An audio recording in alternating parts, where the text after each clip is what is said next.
Kisah bermula pada tahun 1934, tepatnya di Paris. Terlihat seorang wanita tua peraih Nobel pertama dalam sejarah sedang melakukan aktivitasnya dalam penelitian. Ilmuwan hebat ini bernama Marie Curie. Namun karena faktor usia, kesehatannya terus menurun hingga membuatnya tak sadarkan diri. Di dalam lorong rumah sakit, ingatan Marie mengulas kilas balik kehidupannya dulu. Terlihat ia tak sengaja bertabrakan dengan seorang peneliti juga yang bernama Pierre Curie. Di zaman ini, peran wanita sangatlah dianggap sebelah mata. Apalagi Marie yang notabene satu-satunya ilmuwan wanita saat itu. Ia protes karena perlengkapan penelitiannya dikeluarkan dari ruangan. Mengejutkannya lagi, para penyokong dana sudah tak mau lagi mendanai penelitian Marie. Marie yang kecewa akhirnya keluar dan memutuskan untuk mencari sendiri pendanaan untuk penelitiannya. In the precise positions in which it was left. Namun sekeras apapun ia mencoba, hanya penolakan yang diterimanya. Hingga secara tak sengaja, Marie bertemu dengan Pierre di sebuah pertunjukan tari. Di situ Pierre mengungkapkan kekagumannya atas makalah Marie yang pernah ia baca. Begitupun sebaliknya. Ternyata keduanya sudah saling mengenal lewat karya makalah mereka. Pierre sempat menawarkan laboratoriumnya untuk Marie. Namun Marie yang masih bersikap acuh langsung menolak tawaran tersebut. Hingga pada akhirnya Marie luluh untuk datang ke laboratorium milik Pierre. Pierre mengajak Marie untuk berkolaborasi dalam penelitian nantinya. Tak lupa ia juga dikenalkan dengan beberapa asisten Pierre, salah satunya bernama Paul.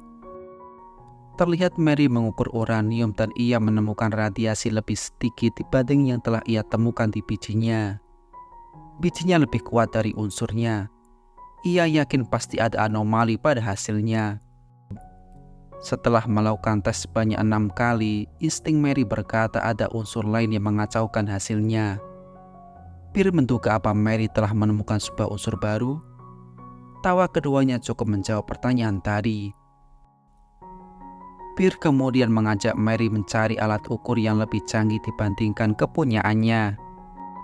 Namun saat tahu Pierre mengajaknya ke rumah sakit, Marie spontan menolak untuk masuk. Hal itu karena Marie punya trauma berat akibat kematian ibunya di rumah sakit, tepat berada di pelukannya. Tak lama Pierre kembali dengan membawa elektrometer kuadran. Suatu malam Pierre dan Marie makan malam di rumah Paul dan istrinya. Mereka nampak open-minded soal penelitian. Marie menjelaskan dalam prosesnya ia mengambil biji uranium jauh di dalam tambang di Bohemia. Kemudian menggunakan proses ilmiah untuk menyingkirkan unsur-unsur yang bisa disingkirkan. Hingga melihat apa yang tersisa. Ia menghancurkan lalu merebusnya dan berujung pada pengangkatan zat. Menambah larutan asam dan basa kesan, hingga hanya menyisakan zat yang paling murni. Marie mengilustrasikan dengan sebuah anggur, bagaimana caranya membuat anggur menjadi minuman, yaitu dengan menghancurkannya dan memfermentasikannya.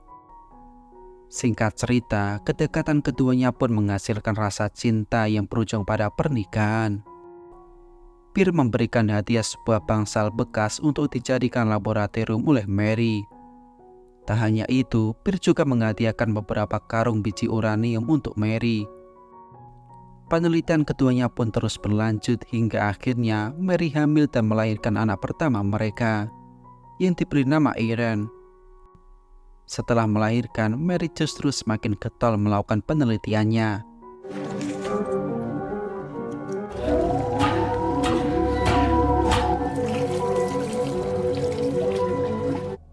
Hingga suatu malam, ia menunjukkan unsur baru yang ia beri nama radium. Akhirnya keduanya mempresentasikan temuannya. Dua unsur baru yang ia namai polonium dan juga radium. Yang dihasilkan dari 3 ton biji uranium, 40 ton bahan kimia korosif, dan 400 ton air dalam waktu 4 tahun. Reaksi kedua unsur ini dinamai sebagai radioaktivitas. Sontak penemuan keduanya ini pun mengagetkan dunia penelitian. Pemanfaatan unsur baru ini pun meluas ke beberapa aspek, seperti kesehatan dan pertahanan senjata perang. Tak hanya itu, Peer juga mendapatkan gelar profesor dari kampus tempatnya mengajar. Singkat cerita, Mary pun kini tengah mengandung anak kedua mereka. Namun tanpa disadari, kebiasaannya membawa radium ke ranjang tidurnya membuat efek radiasi perlahan menjangkiti keluarganya.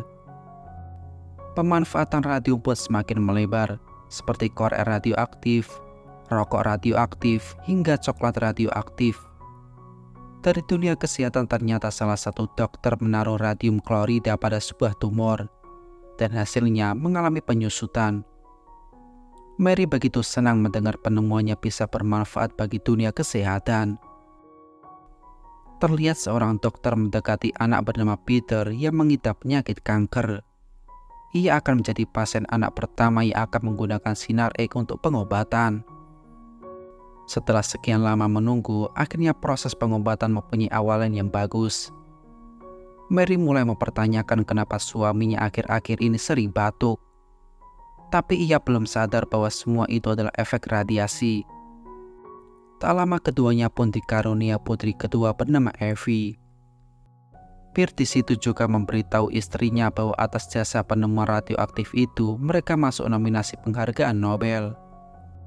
Tapi itu hanya untuk Peer saja, bukan Mary. Saat Peer tengah memberikan sambutan terkait penghargaan Nobel yang ia dapat, yang bersama dengan hal itu bom atom tengah dijatuhkan di Hiroshima pada tahun 1945.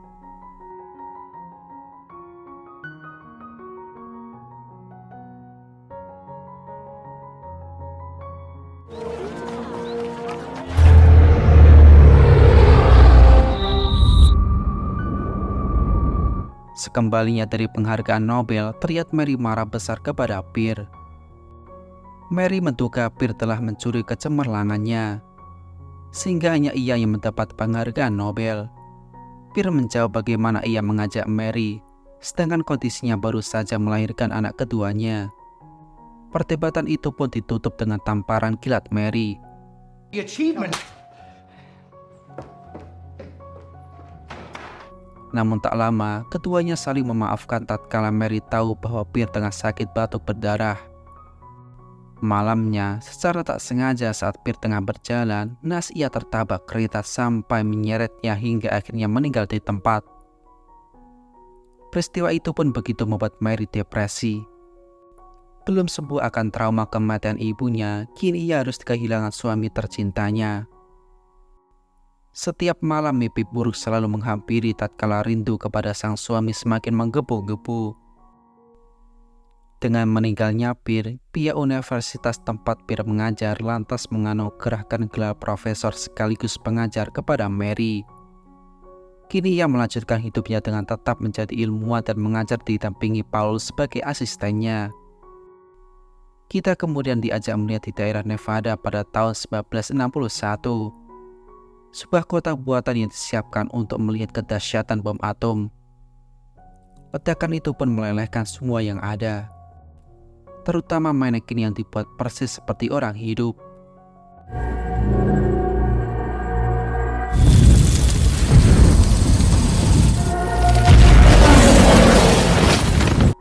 Mary mulai mendengar isu bahwa radium temuannya telah menghasilkan malapetaka. Dan apa karena itu juga Peer menjadi sakit keras. Paul menyangkalnya dan berkata Peer mati karena kecelakaan. Siapa sangka kedekatan keduanya pun malah membuat timbul perasaan cinta hingga terjadilah perselingkuhan antar keduanya. Dengan cepat isu perselingkuhan Paul dan Mary tersebar luas, bahkan membuat istri Paul murka dan menampar Mary. Ia dicap sebagai wanita kotor yang menciptakan senjata mematikan. Paul di dalam hanya terdiam dan tak mau keluar. Ia menyadari perbuatannya adalah salah. Semakin cepat berita itu tersebar hingga Mary merasa acuh terhadap semua sorot mata yang tertuju padanya. Bukan karena karyanya, melainkan perilakunya yang mengambil suami orang lain. Ia diteriaki sebagai orang Yahudi yang tak tahu diri tiap malamnya. Hingga pada akhirnya Paul tak kuat mental atas pemberitaannya selama ini. Ia pun berpamitan kepada Mary dan akan kembali lagi bersama istri sahnya. Kondisi Mary semakin terpuruk setelah ditinggal oleh orang-orang terdekatnya. Ia sampai pergi ke rumah paranormal untuk membantunya berkomunikasi dengan arwah Pierre. Namun ternyata paranormal itu telah meninggal. Di daerah Chernobyl pada tahun 1986 terjadi kebakaran hebat akibat kebocoran radium. Salah satu petugas yang mencoba mengevakuasi korban justru malah terkena efek radiasi hingga ia tak sadarkan diri. Kakak Mary mencoba membujuk adiknya untuk ikut pindah ke Polandia agar terhindar dari amukan massa. Namun Mary menolaknya dengan alasan ia sudah nyaman di sini serta Pierre juga dimakamkan di sini. Di tengah teror pengusiran itu, Mary mendapat undangan penganugerahan Nobel dalam bidang kimia. Dukungan para wanita setelah Mary memberikan sambutan semakin membuatnya bangkit dari keterpurukan.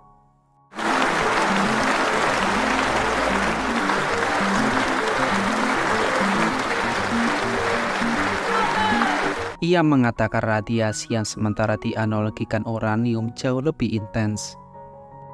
Berkat penemuan baru ini, zat radioaktif yang sangat kuat, studi tentang radioaktivitas berkembang dengan sangat cepat.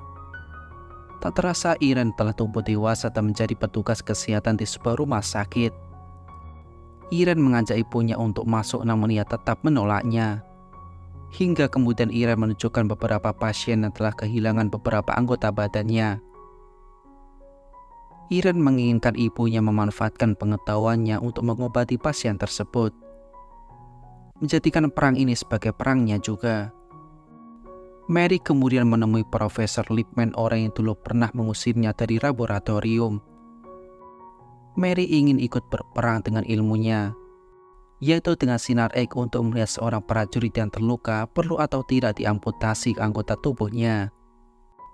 Untuk itu ia sangat butuh pendanaan. Tapi terlihat Profesor Lippmann masih ragu dengan ide Mary tersebut. Sementara Irene terlihat tengah memperkenalkan calon suaminya kepada Mary. Awalnya pria tersebut dianggap remeh oleh Mary. Namun saat pria tersebut mampu memahami penemuan Mary tentang radioaktivitas, serta memberi beberapa masukan yang cukup menarik, Mary akhirnya menyetujui hubungan mereka berdua. Malamnya, Mary mendekati Irene yang tengah tidur sembari berkata bahwa ia bersedia turun ke medan perang. Di usianya yang sudah tua dan telah terpapar radiasi, barangkali ini akan menjadi kesempatan terakhirnya untuk menolong orang lain.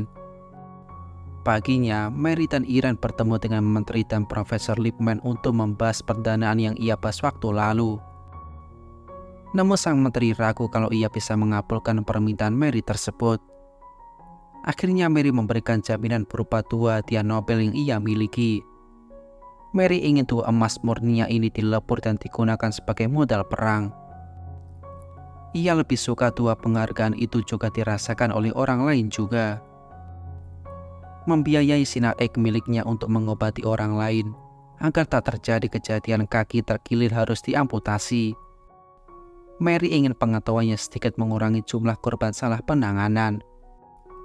Jika hal itu masih tak mampu menteri lakukan, ia akan memanggil media dan menawarkannya dengan cara yang sama.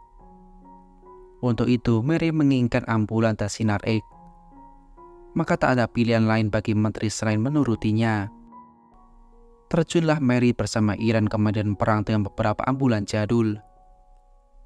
Setelah sampai di lokasi perang, banyak prajurit Prancis yang membutuhkan perawatan secepat mungkin. Bahkan terlihat beberapa dari mereka tak bisa terselamatkan lagi.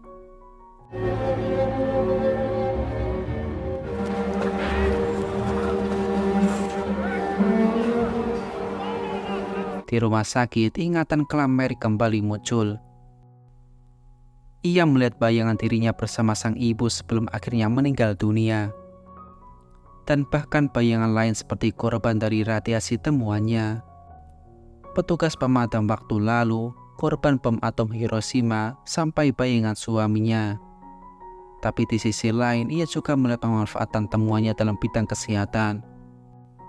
Mary pun terbangun saat tahu Pierre berada di hadapannya.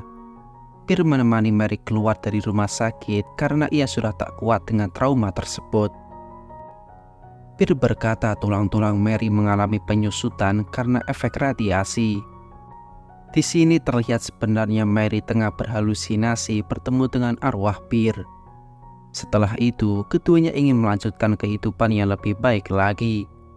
Dan film pun berakhir.